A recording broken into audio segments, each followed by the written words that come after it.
The last thing is about, I think, one of the questions that was posed regarding different flavors of Spanish and how you handle it.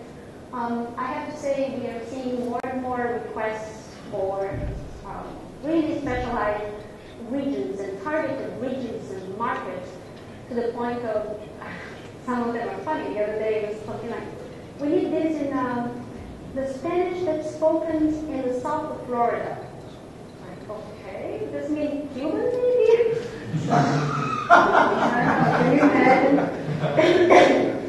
So another interesting thing or trend is that the translator profile, it changes according to the request. So a lot of the times our clients are within, are actually the target audience is a Spanish-speaking population in the U.S. So you have to have a different kind of profile for that. We have different approaches that we have established. I don't know if there is one way that's better than the other. It's been working for us that way. So country-specific glossaries, terminologies, style guidelines, and translation memories. Sometimes we'll translate once and adapt it to the specific market, Peru or Colombia. We establish very clear communication channels between translator and validator early on in the translation process, and that helps reduce validation changes and research cycles. And sometimes, maybe depending on the target country deliverable, we deploy a course creation strategy, which basically, what we've been talking a little bit about it, is develop content with the target audience in mind. Last but not least, the best practice is really, it needs to meet your client's requirements. We don't know the client's business. The client knows what their business is, but we're trying to be advocates and help that process. But I think that's one of the most important really points. In order to be able to be really helpful, you have to have that kind of understanding that, okay, we're trying to really, it needs to be a solution that will really meet the client's needs. And I think we're going to end with a little video. And it's very bold, I think, actually, after Marcelo's presentation, but then again, we'll go for it. And I'll do the little connection of the video. So just for you to keep that in mind, is that Javier mentioned many times, it's something definitely that we all need in terms of clients always requesting cost reduction. Can you do it for lower cost, right? So keep that in mind. All right, so let's see.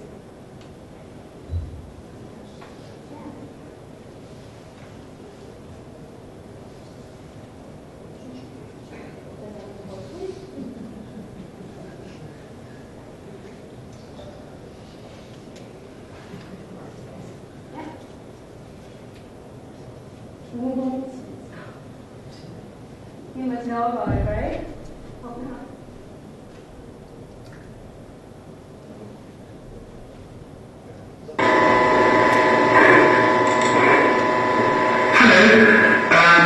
Yes, I would say tooth extraction.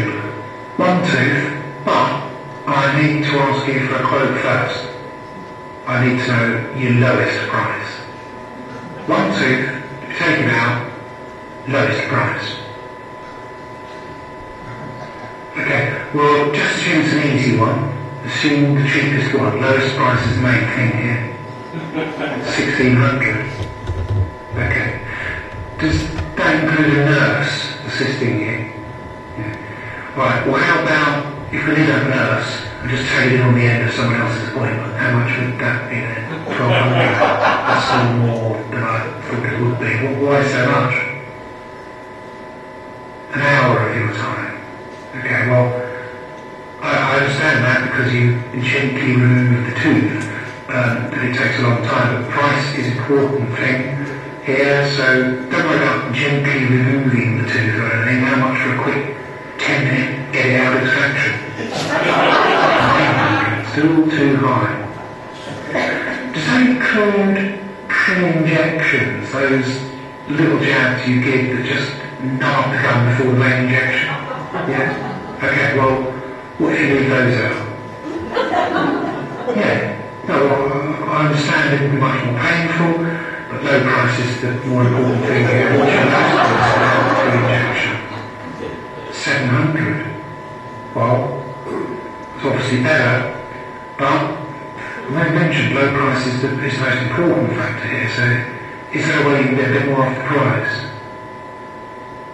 Half dosage of the main injection, will that bring it down, what will that bring it down to?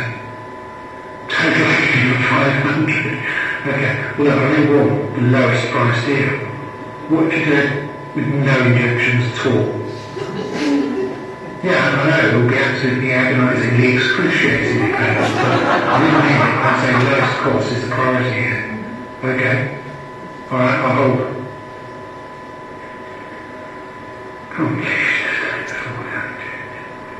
Hello?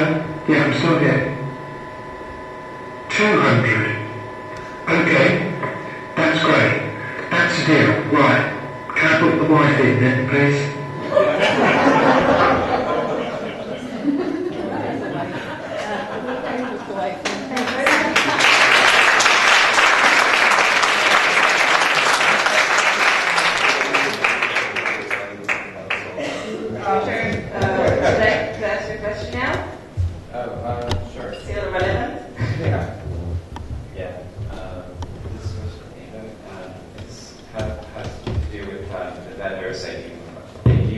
How many do you use? And I was interested in hearing about the performance improvement plan for a vendor. I mean, I do it with my staff if I need to, but I've never done it with a vendor, and it seemed like, I don't know, is this a concept that works, or does it have, I'm thinking, is it a positive feedback loop, or do you actually get into a negative cycle where it's kind of more adversarial than beneficial? So that's my question.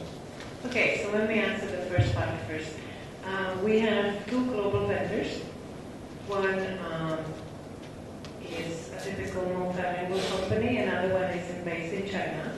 We have two local vendors, one in Latin America and one in Japan, to address our very specific Japanese requirements. And then we have three transcreation vendors. One of them is in Europe. They only do European languages. And the other two are actually marketing/PR agencies in China and in Japan. We don't have a specific transcreation vendor for Latin America because our regular vendor is so good that we don't have to go and look for a separate one. So does it answer the vendor question? Yeah, basically 2 global, 2 local, plus 3 transcreation. We do not, except for one exception, we do not share the vendors with our product localization team. They have very different requirements and they use different vendors. There's only one vendor that we share for our more technical content. And the performance improvement plan, maybe that really is just bad terminology that I use.